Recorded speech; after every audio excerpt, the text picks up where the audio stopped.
Okay, I'm back. Now, on graph 2, again, you're just watching here. We have that same 0.8 epsilon, so they've established a pretty big window here. And here, they didn't do any math, they just arbitrarily picked a great big delta, 1 away from 2. But now you can see if I pick, say, an x value here, which is still in my window, when I go up and hit the graph, I'm not within the window for the epsilon window. I'm below it. In here I'm good, but when I establish this delta distance, I should be able to pick any number within this window frame, and when I go up, my point on the graph should be within the epsilon window, and they're not on these far out points. So here the delta is too big. This graph, they kept the 0.8. I'm sure they did some math here. They said the delta is going to be 0.512, and you can see they got it just right. So they hit those intersection points there. So any number I pick in here, when I go up, I'm within this epsilon window here. So that's everything that definition is saying. Given this epsilon, find the smallest possible window that works. For any value you pick in between, you're still within the epsilon window. So here, this one was small, but it was too small, because I can back up a little bit and still enter that epsilon window. Okay. So the first ones we're going to do no math, no algebra, just some common sense way to figure out that delta window. So the first thing we want to do on these is, given the x value, find the limit. Given this epsilon, we're going to estimate the delta. No math, because I don't have the equation here. So we're just going to use the graph and estimate with a straight edge. So first of all, the limit as x approaches 3 of function f of x. All I got to do is remember, limit's the y value. When x is 3, because that's what they're telling me here, I go up, limit's 5. So now our goal is to find the delta, or estimate the delta, if epsilon is 0.5. So here's my limit. What you're going to do is grab a straight edge. You're going to estimate. If I go 0.5 above, I'm at 5.5, and then I'm at 4.5. Use the straight edge to go over.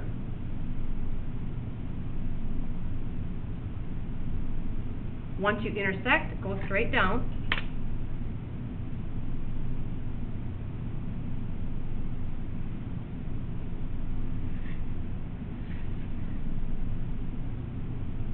Go over all the way to the function. Read down.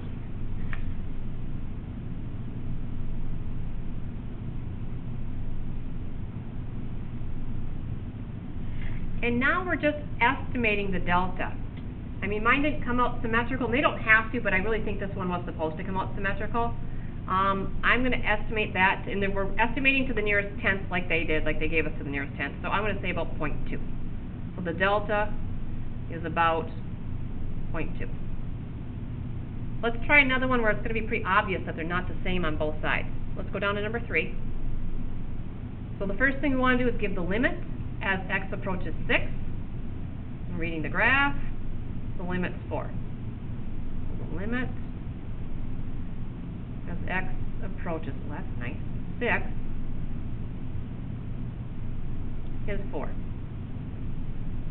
Now we want an epsilon of 0.7. So we're going to move away from the 4, 0.7. And it's just a rough estimate. About there, I'm going to say. And there. Grab your ruler. Go over.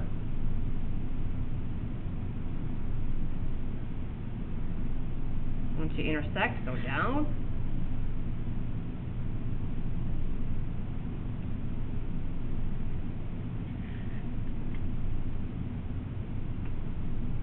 Over.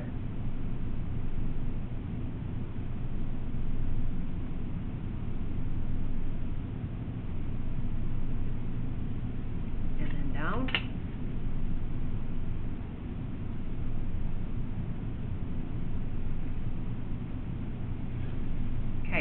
this one I can definitely tell that the right side is closer to the 6 than the left side. And when that happens, you always want to take the smallest possible delta. Because if I took the bigger one, that means I could go on the other side of 6 that same distance and still be within the window, and I would not. So you always want the smallest delta. In this case, it looks like it's a little over halfway. I'm going to estimate the delta at about 0.6. This one's more like 0.9. So pick the smallest one. Okay, one more. Number 5. We're approaching 5. So the limit, your fingers come together, they've got the point at 2. So the limit as x approaches 5 for this function is 2. Now the given epsilon is 0.3, so we're going to go 0.3 away from 2. So 0.3 is about there. There. Okay, the bottom one you can see isn't going to do us any good. Doesn't help us establish a delta at all because it never hits the graph. But this one hits twice on its own.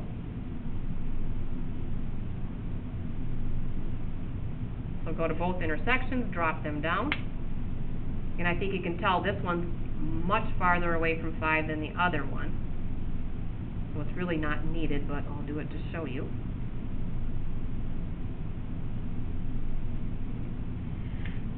So in terms of being close to 5, this side's a lot closer than this one. This one's well over 1 away. This one's looking like about 0.6 again. So again, just looking for the process and estimates. If you're a little bit off from that, that's all right. You're going to do the other 3 for homework. These are the first 6 problems right in your book. So just to save the writing in the book, here they are. Now we're going to do this finding the delta business algebraically. And we did this in the last chapter, so this is not going to be new to you. Just that the equations in the middle are going to get a little trickier. So, get my other stuff back.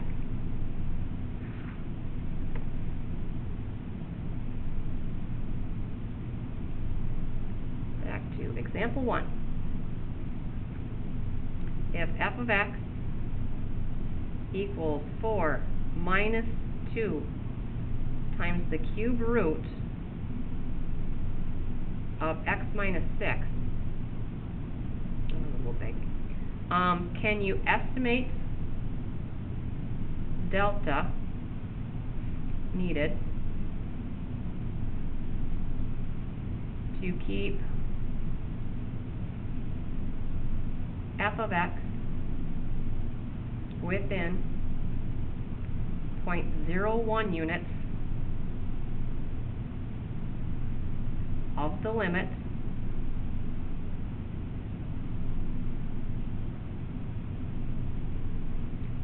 as x approaches 5. Okay, now the last chapter we did the same stuff and they kind of led you through it with step A, step B, step C, and so on. Here you're going to have to know the process.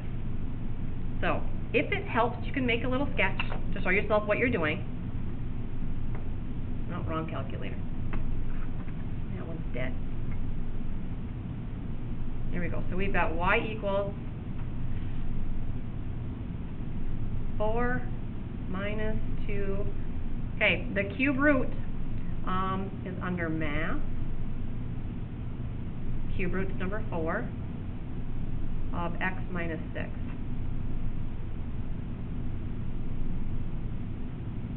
We'll do a zoom 6.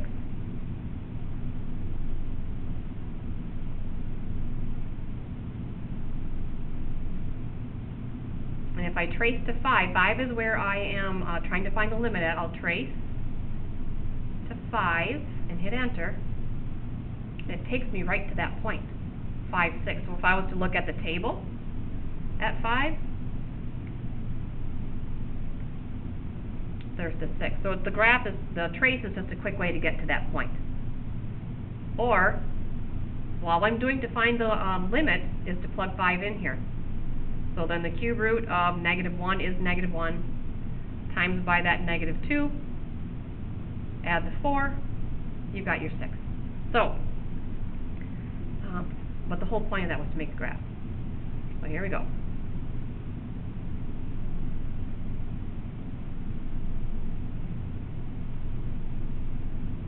So when x was 5, we got a y value of 6. So the limit was 6. Now our goal in this whole problem is to find the delta. That's that triple inequality. So they give me the epsilon always. Remember, the c value and the epsilon are always given. This is how far away from the limit you're going to go. So I'm going to go above 6 by 0.01. I'm going to exaggerate it to 6.01. Then I'm going to go below to 5.99. And then we're going to set up that triple inequality. I hope I have enough room here. Oh, I can just take another sheet off. So I'm going to write this out as the limit minus the 0.01 less than the function, the limit plus the 0.01. If you don't put this down, a lot of times when you look back, you don't know where the number came from. So the limit was 6 minus 0.01 gives me the 5.99. Now I know where it came from, the 6 minus 0.01. The function is 4 minus 2 cube root of x minus 6 less than the 6.01. And like I said, the only thing different in here is these equations in the middle are going to be a little bit trickier to solve. Okay, first step to solve for x is to get rid of the 4.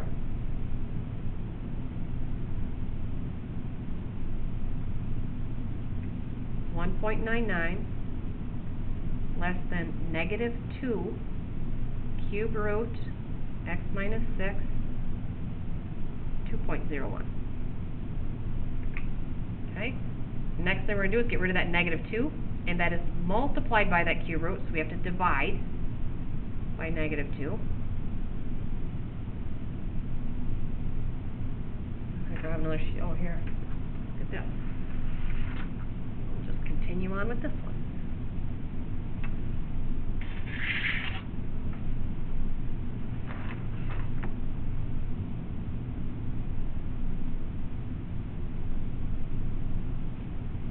Okay, so negative 1.99 divided by negative 2. We got it wasn't negative, it was positive. So it's just going to come out negative 0.995 less than the cube root of x. Oh, is it less than? Oh, I almost forgot. Remember when you divide by a negative? Flips that sign. Not that that's going to make a difference. X minus 6. Flip the sign because I'm dividing by a negative. And over there I will get, I don't even know, 2.01 divided by negative 2, negative 1.005. Okay, now we've got to undo cube root. Well, if you think about it, you had square roots before. The opposite of square rooting is squaring. So the opposite of cube rooting is cubing. So we have to cube all 3 parts. So I might as well just cube that number that's already there. Caret 3. So this one over here is negative 1.01508. I don't know quite how far we want to go. And then negative 0.995 caret 3. Negative 0.98507. And now that cancels.